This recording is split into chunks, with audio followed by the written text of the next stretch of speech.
Okay. So you have any doubts from the last session, Srina, Gururaj, Crew, Abdul, Rajkumar, Anuradha, Sanket? Oh, Sanket is there. Okay. So you have any doubts, anyone? Please let me know.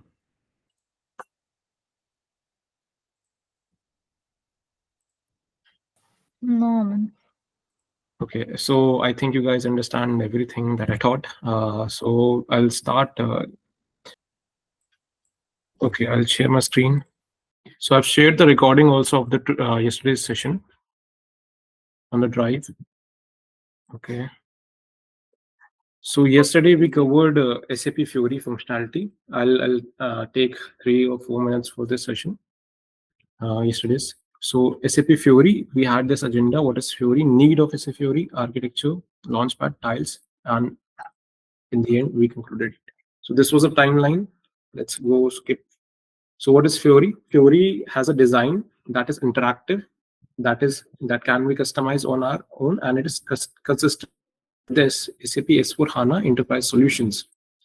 Now it has a lot of screens, as I told. It has 300,000 screens. Then we have renew applications, new applications, and uh, our enable applications. Okay, so I have given all the examples for this.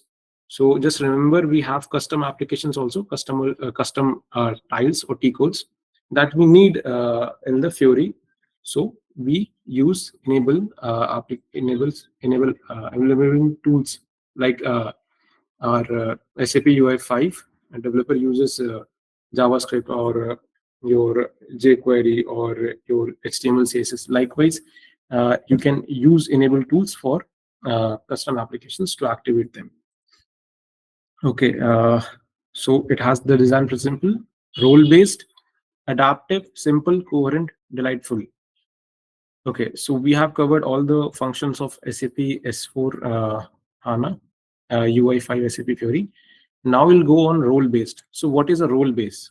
Can anyone say what is role-base, or explain to me what does role-base mean? Why these styles, or why the functionality of SAP Fiori was given on the basis of the role?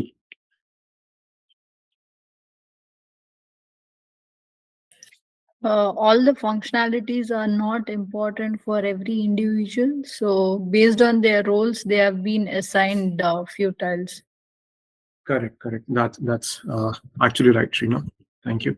Thanks for the input. Okay, so role base. What does role base mean? As Sheena said, that we have a lot of apps. So let me show you one application. Okay.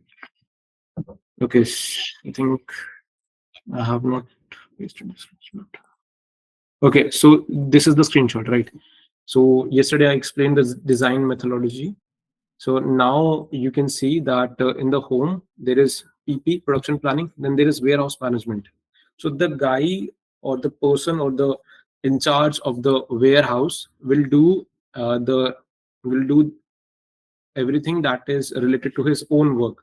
He'll maintain his warehouse. He'll do picking. He'll create outbound delivery. He will put deliveries for the respective sales order. Okay, but he'll not participate in the production planning.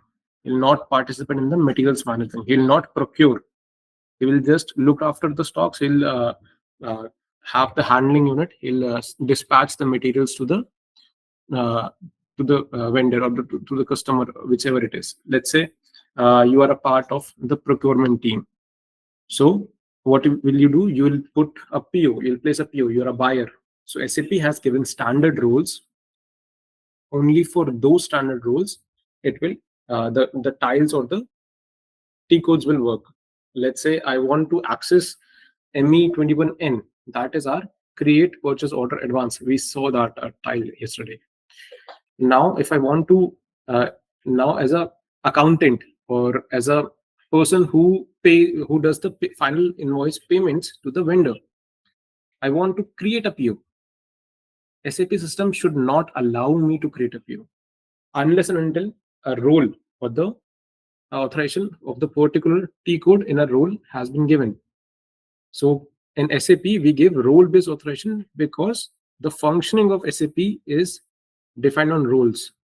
Each role has a specific set of master roles.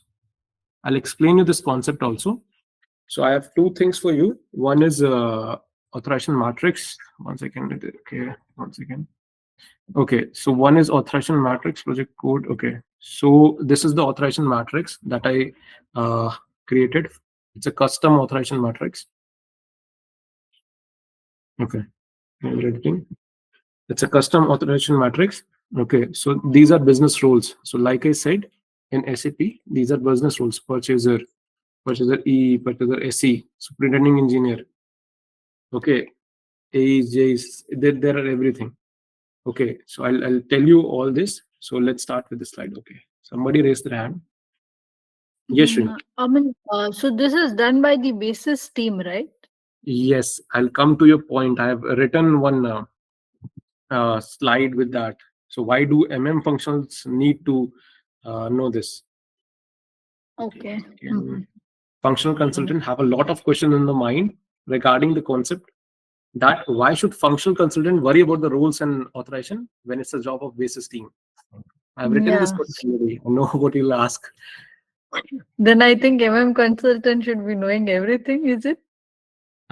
Actually, it depends on the job. Like sometimes I told you in the starting of the session, the first session that we took was of TRs, or the second session we took of TRs, right?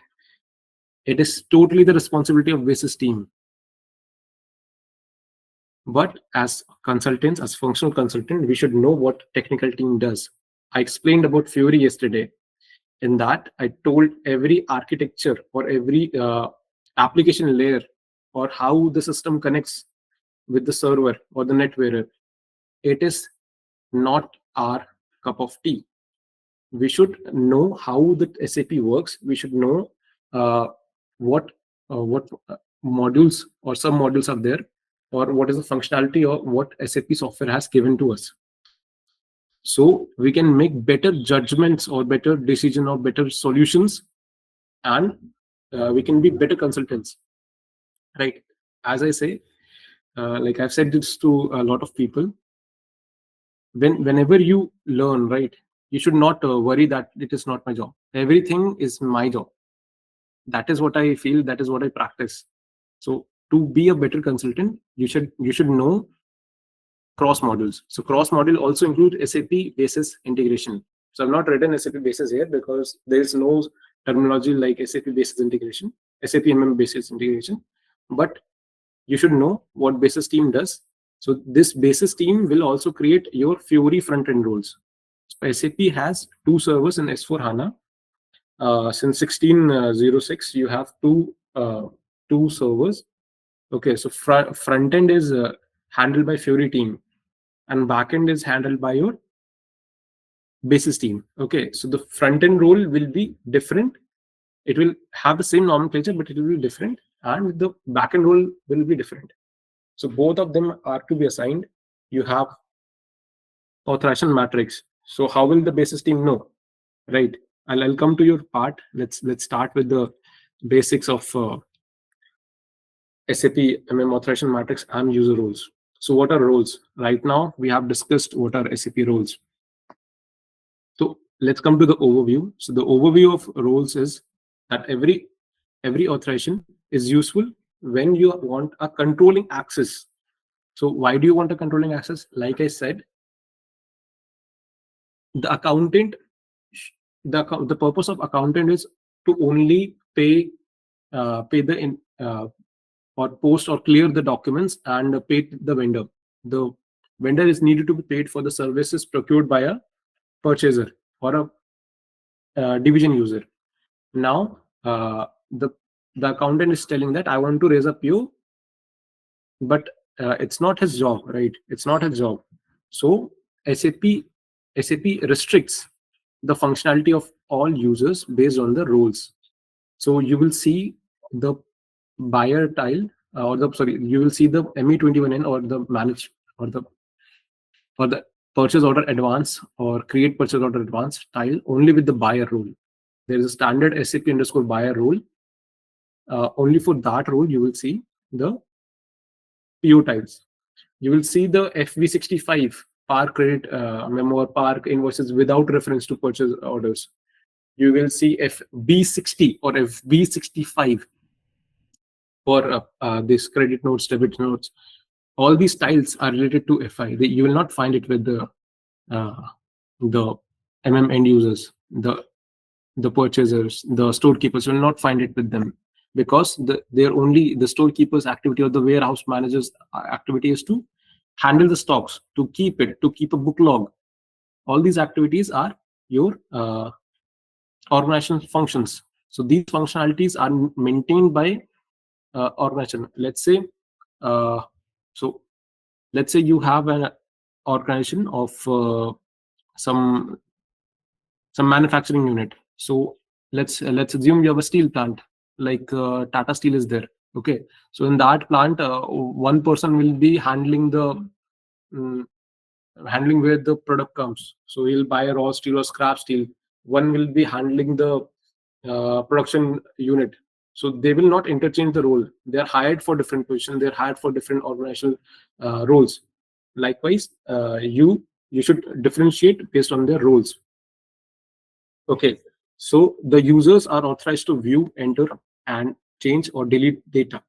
So these are on the underlying concepts on the authorizing principle that is already in the business. So the business is following certain criterias, right? So they will allow one person to use the PP model. They'll not allow other person to use the same functionalities, because it is not his part, or it's not his job to do this. Okay, then there is security compliances, enterprise restrictions, high cost, or and often sometimes deter organizations from implementing the best practices in security architecture. So let's say you have access to some reports that you should not see.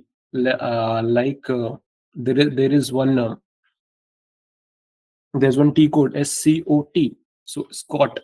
So in short, that T code, what it does is, let's say you want to email the supplier the printout of the purchase order. You don't have a manual printout.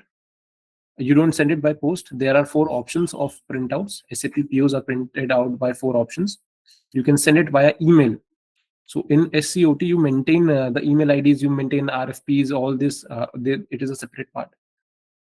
So if you want to send the POs to the vendor via email, and you want it to go via SAP, so every user should not have this the authorizations. It is restricted to only the functional consultants, or it is restricted to only the core team. So core team is like the ERP data team that involves directly with the functional consultants.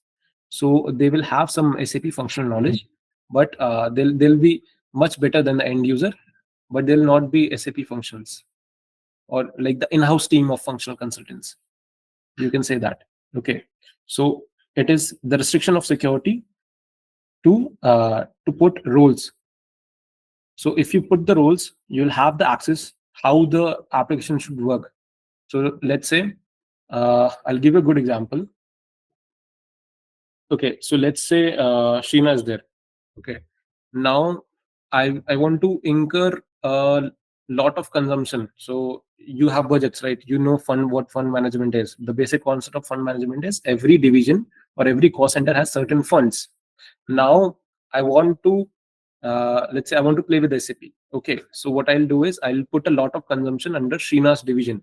What will happen? She will have a lot of uh, what she'll have a lot of uh, cost consumption on her division, or on her store location. So it will come in the reporting part. So I'll not be allowed to play with SAP. So end user is an end user.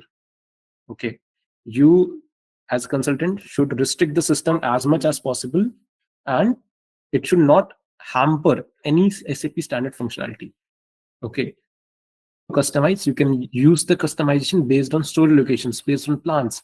One person that is allocated to a plant in India should not be able to disrupt or change the stock of the uh, store location that are available in the US plant or the UK plant. So likewise, all these security compliances, all these access controls are done based on the roles. This is the overview of roles. Okay. So roles and authorization are what enables the transactions to happen. So let's say if I don't have the access to Migo or MB1C in ECC, some of you guys know ECC. Okay, so if I don't have access to MB1C or I don't have access to Migo, so how will I open the Migo transaction and I'll do the transactions? It will show me error, no authorization, and the error will be there in the SU53. There's a tile for SU53. Okay. So I will also write the T code. Error SU53 T code.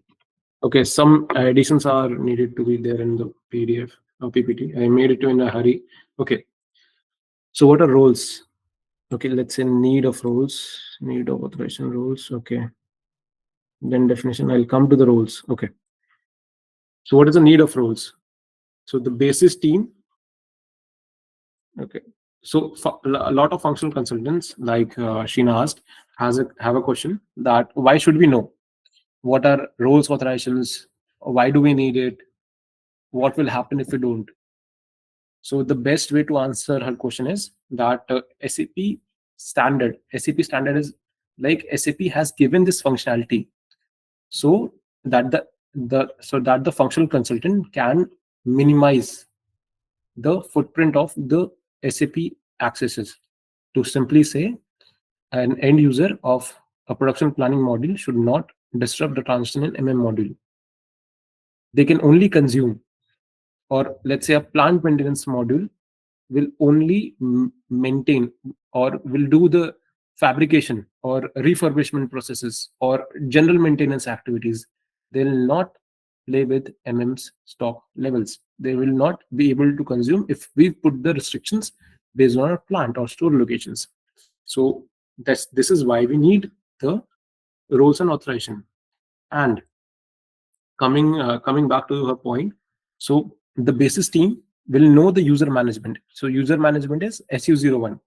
SU01, in SU01, what you can do is you can assign the tiles or the T codes based on users, or and in slash SU10. If I'm not wrong, it's SU10. I've not worked on it a lot, but I've read about it once, I think 2 or 3 years back.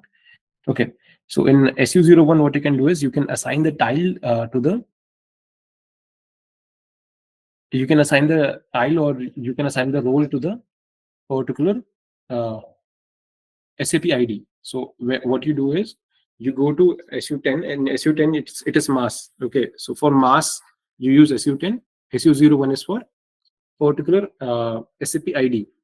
Then you can also create profiles. So profile creation is also SU01. SU01 is profile creation.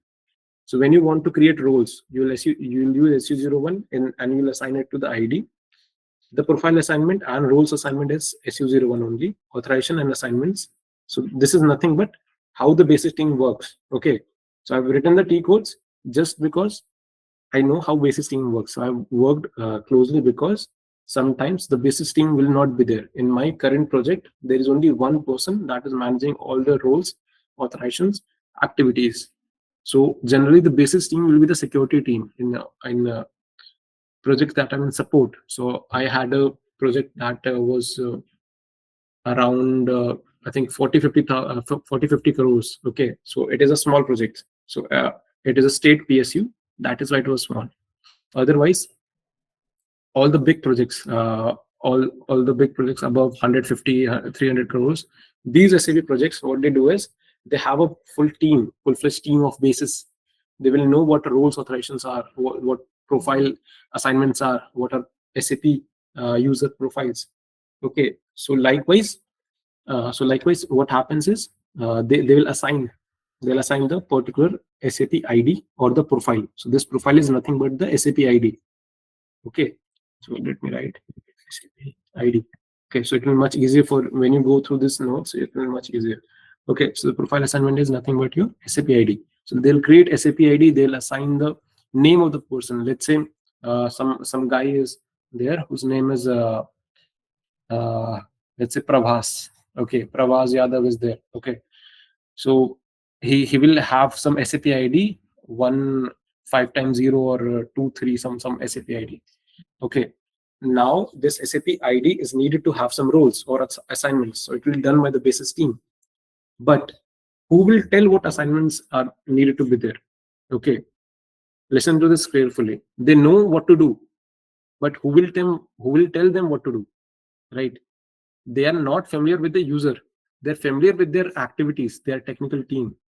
So basis is a technical team which knows their own work. But as functional consultants, we know what the particular user is doing in or wants to do in their SAP system. So if a purchaser or a buyer is needing to create a PO but is not allowed to create a PO in a certain plant, let's say we have two plants in a purchase organization, alpha and beta. Now I get a system error that in plant alpha, a person is there who is transferred to plant beta. Now he's wanting to create the PO in beta plant and is getting SAP error that you are not authorized to create the you're not authorized to create the purchase order in the mentioned plant. Let's say beta plant. Okay, BETA, it's a plant code, or 2000 is a plant code of beta. So now what will happen? I'll go to the basis team. I'll tell them we want this role or we want this 2000 plants authorization. Then they will give. They'll not put any authorization, whatever that comes in the mind. Okay, so they should know what their work is, and we will tell them what they should do. They know how to, but will tell them what to do. Okay, so we have three W's. Okay, sorry, two W's and one H. Okay, so we will tell them whom to assign. Okay, 1 second. Somebody wants to join.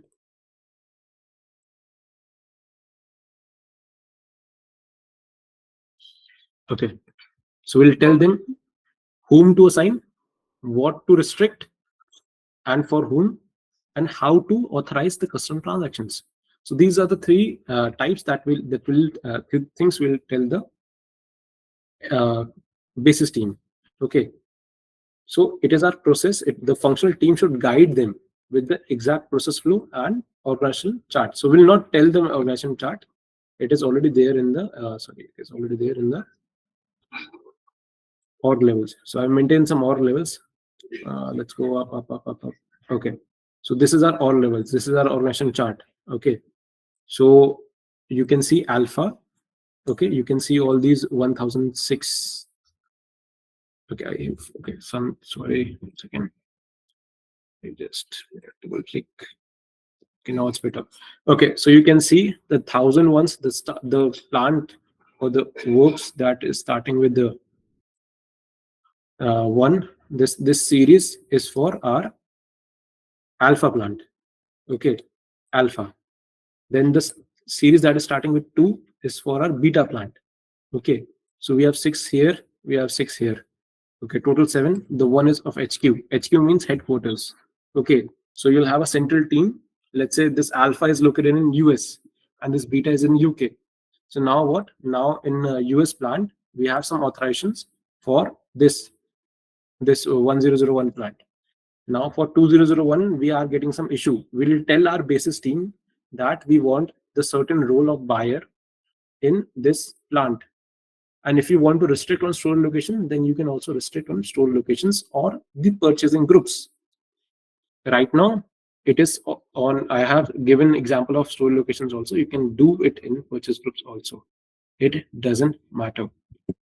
Okay, so I'll put the organization restriction chart. 1 second. I'll also put this in PDF. Okay, so don't worry about that. I'll put 1 second.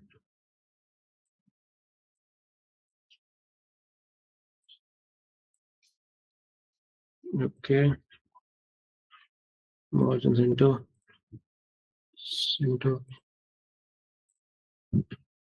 Okay, so this will be your organizational levels. Okay. So you'll not have to refer the Excel much, but you can refer this. Okay. Functional consultants will guide them. Okay. So this is our organizational chart. I'll put duplicate slide. So we'll customize that. Okay. One second. Undo. Right.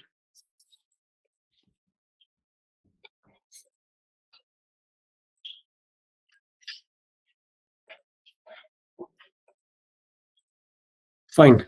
Okay. So now we have this organizational chart. So we'll tell them what roles or what organization is needed to be displayed for which plant. So we have shipping points also. We can also restrict the same in the sales module. Okay. So every module has their own authorizations. In HR module or this SAP Ariba or SAP SD or SAP MMTM, EWM, everyone has their restrictions. Okay, so we can guide them with a chart. Rules and authorization.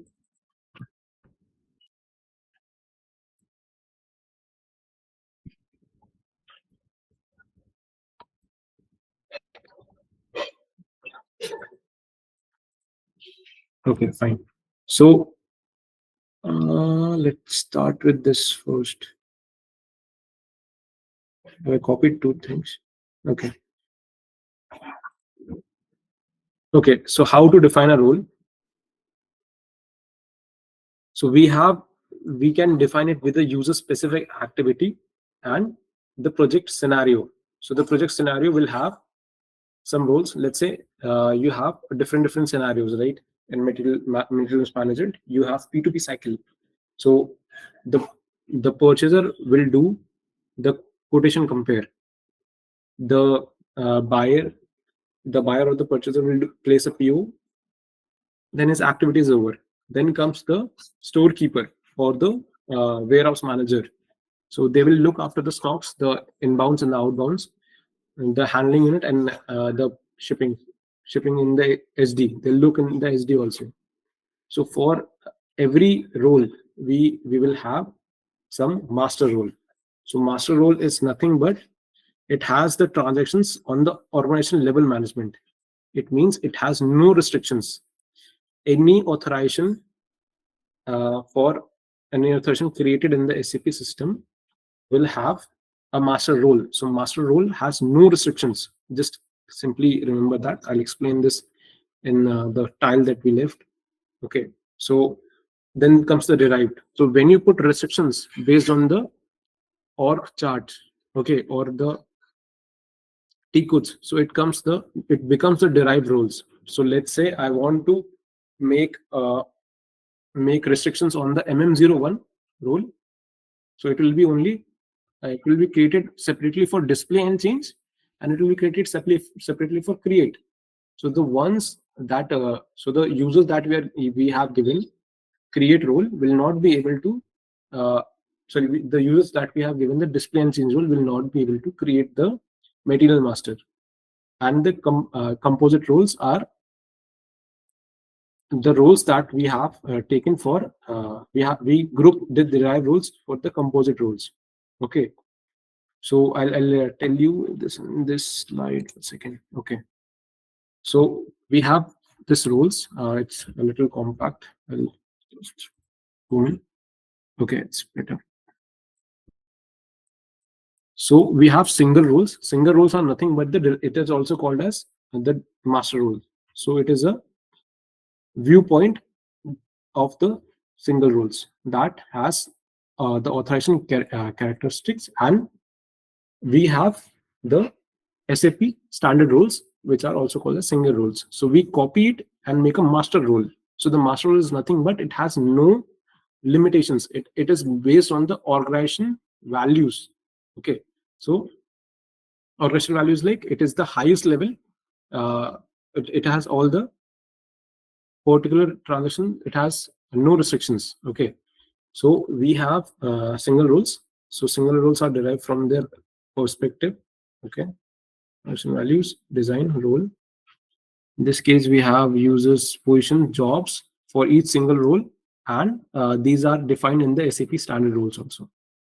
So I gave you one example in ME23N of buyer. So for buyer, we have a particular single role. I'll show you in the KDS or the role matrix that I have. I'll show you what roles are there.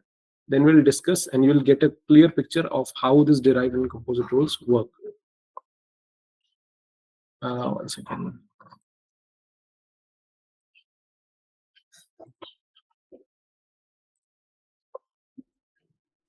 Okay, Abdul left. Nice.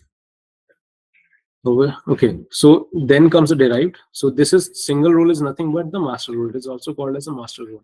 Okay, so it has no authorization limits for the particular transaction or for the particular role that is created for. It will be uniform for all the users, and uh, there will be some extra privileges that will be there for this role. Okay, then comes the derived. So the derived is like it's a child role. So a child role is nothing but you will have some certain restrictions, okay, on the organizations.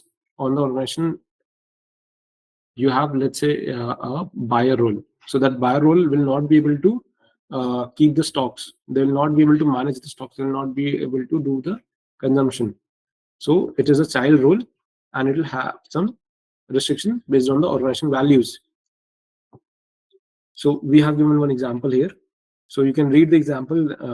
The session has a very less time. I have 20 more minutes to cover all the next slides. Then comes the composite role. So composite role is nothing but a collection of all the single roles or the derived roles. So why I'm saying the derived roles? Because it is always recommended by SAP to make the derived roles. We should not assign the master roles. Okay, so the master role should not be assigned to the users in the SAP best practices.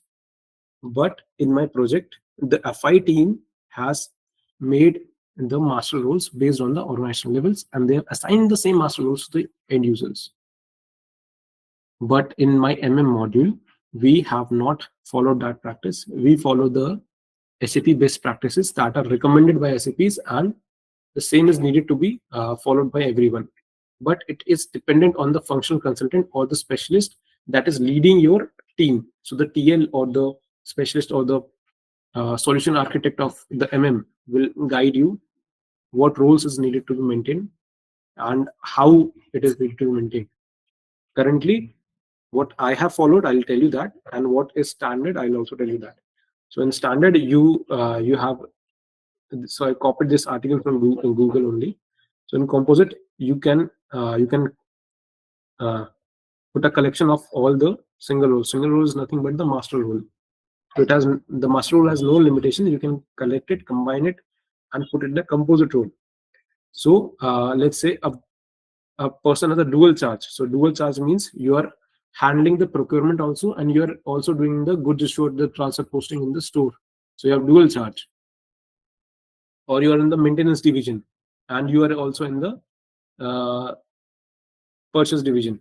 So you are purchasing for your division only, and you are maintaining for your division. So you'll have and PM roles. So these are the composite roles that we assign, and all the derived roles will follow on. So all the single roles, all the master roles will follow on. So likewise, we have these roles, and to reduce the customers' footprints of different user IDs, or so we assign composite roles. So I'll give you one example of these roles. So in this authorization matrix, I'll explain this a little. One second, sorry. Okay, so this is nothing but our authorization matrix. So this is authorization matrix for Alpha 1. Let's say we are implementing S4 HANA in Alpha 1 Private Limited, some companies there. Okay, so we can customize the material master. So this is nothing but we make a authorization matrix. This is my authorization matrix that I have customized. I'll upload this on the drive also. So we have material master, create change all. So create change all is master role. Okay, so this master is ZM. So the nomenclature is defined as ZM. So Z means custom, or Y means custom. This could have been Y also. It can be Z or Y. So this is a backend role. This works for SAP users in GUI. But for the end users, as I said, SAP has two application layers. One is for GUI, and other is for your Fiori. So Fiori works with your NetWearer also. Okay. So when you use YM, it will work for Fiori. In my current project, we have used the ZM for our backend role and YM for front end role. So we have different functionalities who can create the metal master change, create and change, who can display it, the people who can change the business partner. So it is we have given this roles to accounts also, because they needed to edit the vendor account. Sometimes the end user forget to edit the vendor account, the payments are raised on a separate account, or let's say you have the GST number that is wrong. Okay, so we have different roles for contracts, for RFQs, for down payments. ME2DP is there for down payments. So likewise, we have service entry sheet, physical inventory. You have gone all through all that.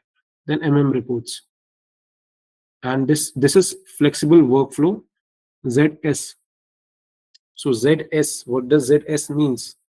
So when we customize some roles like this, so we created one test for LD. LD means late delivery. And let me write it. Late delivery penalty. Okay, so we put some penalty on late delivery to the vendor. So this is not an SAP standard. So we have used ZS for this role. So this my inbox application, this role is also customized. My inbox is like every application will be there, but for inbox we are using ZS. In later versions of S4 HANA in 2022 or 2022, sorry 2020, SAP has given separate inboxes for PRs, POs, contracts, RFQs. But in my version of S4 HANA, we don't have the same functionality. So we had to customize this role based on my project's specifications. Okay, so we have goods movement also. So when we apply this goods movement, this will make this will allow the users to have all the functionalities of all the store locations. So we have not restricted on the store locations, we have restricted on the plant levels only. Then comes this is the matrix that you should be aware about, and this is also something you should be aware about. So in Fiori applications, you have role, job, process. So for each job or roles, we have this. So somebody will be there who will have all the reports access, will have all the plant MRP. MRP is a part of MMPP. Then we have material master display. Then we have business partner display, create change. We have all these roles, and all these applications are authorized or not are mentioned by yes. Whichever has no, it is blank. So whichever has yes, we have put it in the last. So it is making a subtotals that which application has what number. So it is the subtotal is not mandatory. So I wanted to show you guys this, the LD that I showed you, right? So we had a custom Fiori app ID for the custom T code. This is the Fiori app name, LD adjust, or the late delivery adjust. Okay, so we had this role. I showed you late delivery penalty. Okay, so let me copy this late delivery penalty, and I'll put it here in the LD column, late delivery penalty adjust. Okay, so this is our Fiori app ID. So what we do is we can also assign the custom or the custom application to our role. So likewise, we can create separate roles. So this is our authorization matrix. We have SAP Fiori IDs, the names, and we map what roles are there. So don't worry about this. This will be guided to you, or you will have a standard template in your own project. So I'll give you this authorization matrix for your for you to refer. You can also use them. This is a standard template that we use in my project. So all the other modules are using the same template only. So it will be given by your project manager or by your TL or by your solution architect. Okay, so we have done this. We have done all this. Okay, now comes the role. So we know that ZM is master role. What M means is master. Then MM is for module. So if it was PM role, plant maintenance module, then it will be PM. M means master role. Underscore all means all authorizations. So if was, let's say it was plant specific, so it would be a derived role. So if I put restrictions on a master rule, it will be a derived role. So this will be my plant specific, or let's say alpha is my plant, right? ALPL. It will be like this. ZD is a derived role for alpha, ALPL, or ALFA. Okay. So it can be a derived role or it can be a master role. So you have to know which role will help you in the proper authorizations. Okay, so now we have a purchase A. A is means assistant engineer. E means executive engineer. So the lowest post is JE, junior engineer. Then comes A. Then the E is the head of a division. The SE. SE means the superintending engineer. Okay, that's it. So we have purchaser, we have users. So let's say what roles are there with AEs. So the most of the roles with AEs will be of the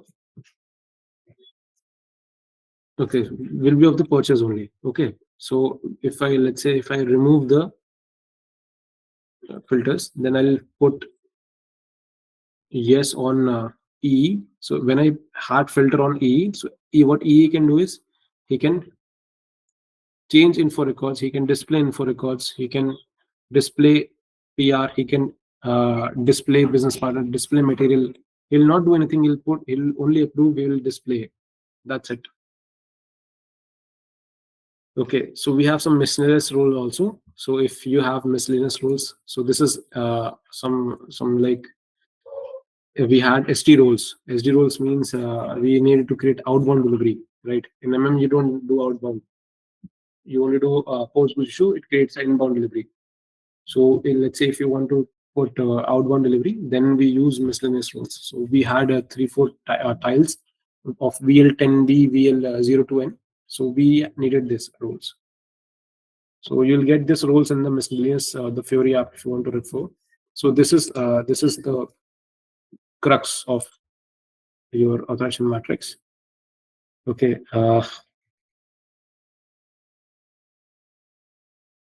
Okay.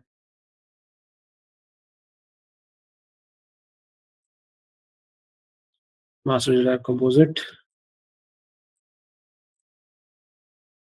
Then comes the path. So we have a T code. So the T code is under the SAP node of SAP NetWearer. In SPRO, you'll find it. SPRO, then let me write.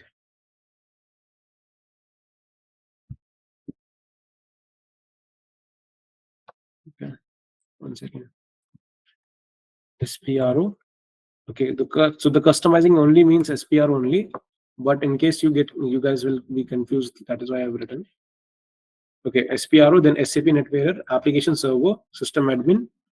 Then you will have profiles. Under the profile generator, you will have PFCG or the maintain roles. Okay, so you can maintain authorization, but this is not relevant to you. That is why I've written basis team. Okay, so the basis team will do this. You are not required to know this.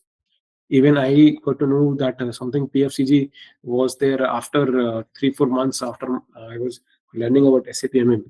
I had no clue that PFCG was there. So it's fine not to know this. But since I'm teaching you, I think you should be, or I believe you should be the excellent consultants. Okay, so P2P cycle involves supervisor, maintenance in charge, head of departments, and accountant. So a lot of people will be there, but I've given a few examples. So you will have this for your basic understanding why we need. Okay, once again. Now we have what are the components of a role.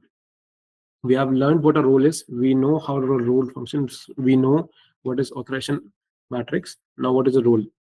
What are the components of it? So we have transaction codes. Everyone knows what a transaction is. So a transaction code is ME21N, ME22N, ME23N, ME11, ME2O. All these are T codes. Okay. Then we have profiles. So what components are there? You can make a role for these components. Okay. These components are nothing but the things that make a role as a role. Okay. To simply put, without limitations, there will be security and all these issues. Like everyone will be free to do whatever they want. So now when you want to restrict, so you can restrict a person or a SAP ID based on their profiles, based on their transaction codes, based on the objects. Objects means these, let's say you have some activities. Okay, so what activities are there? Like a change activity or a display activity or a create activity. These are authorization objects. Okay, then you have organization levels. So a level will be like beta is transferring to alpha or vice versa. It should not happen or it should happen. So you can restrict on these objects. Okay, so we have given the organization levels. So we had 4 points. Okay, components of a role. Profiles, so they are the objects that store the authorization data, and they have the profile authorization. They have containers that has profile authorization data. So this is nothing but the SAP ID profiles that has some data which is related to you. Okay, then authorization objects. So okay, okay, this is very tough example. I'll give you a good example. Okay, so for example, authorization of GORT.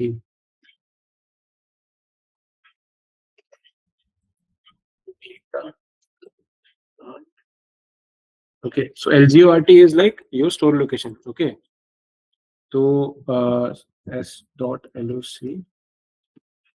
I'll write it for you guys. Okay, so let's say you have some authorization for that you want to restrict for your uh, beta plant. Now what you will do is you will put one SAP ID. Let's say user underscore 24 is there. Now you want to restrict it based on the LGORT field. LGORT is nothing but your store locations. Okay, in the beta plant you have some store location, let's say 1000. Now you want to restrict it, so you will use authorization objects. Okay, you'll allow or restrict. You can allow or you can put change only, you can put create only. So you can allow or you can restrict these objects. And in the particular transactions you can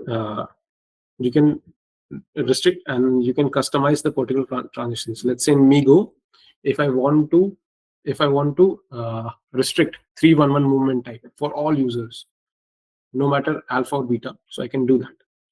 Okay, then comes the org levels.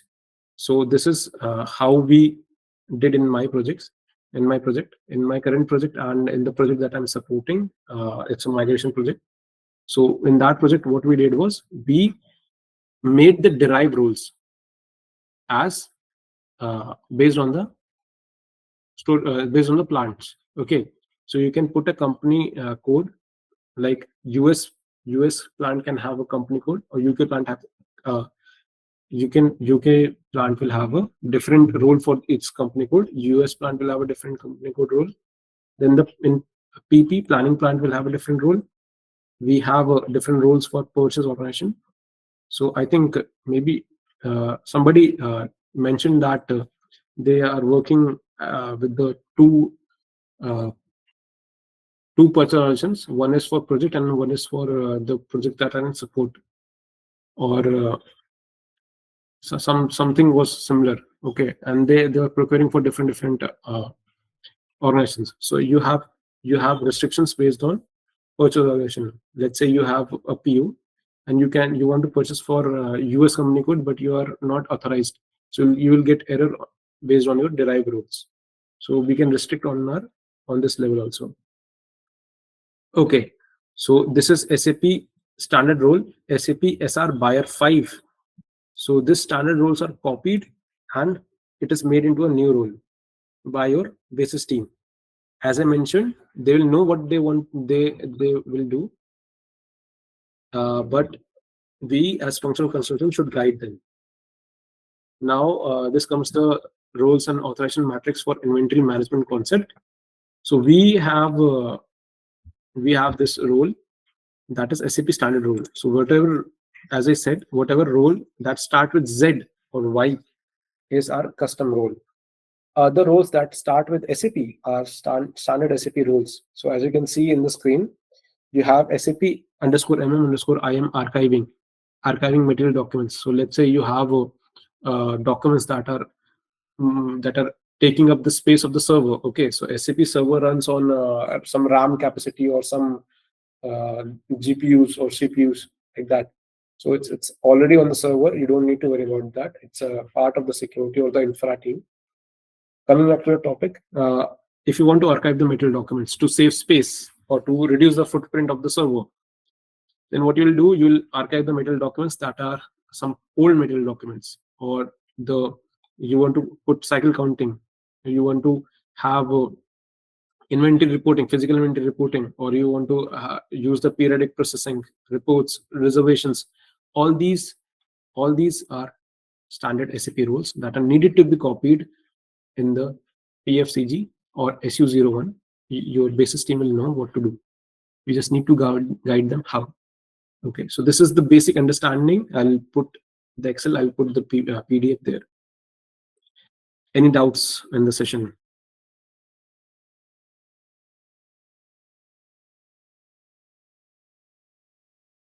Are there any doubts in the session?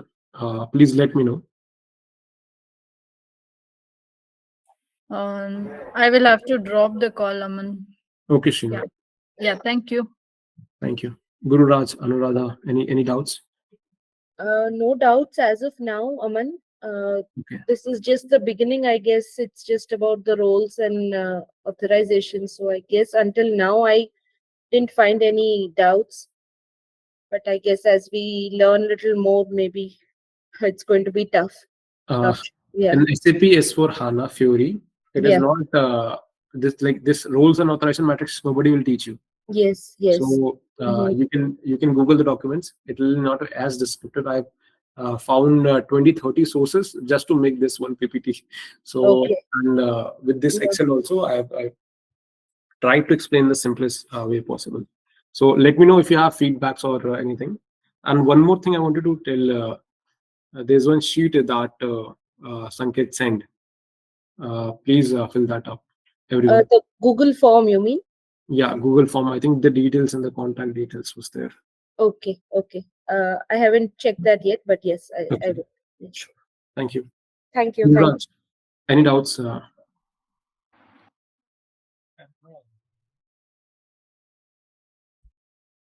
Hello?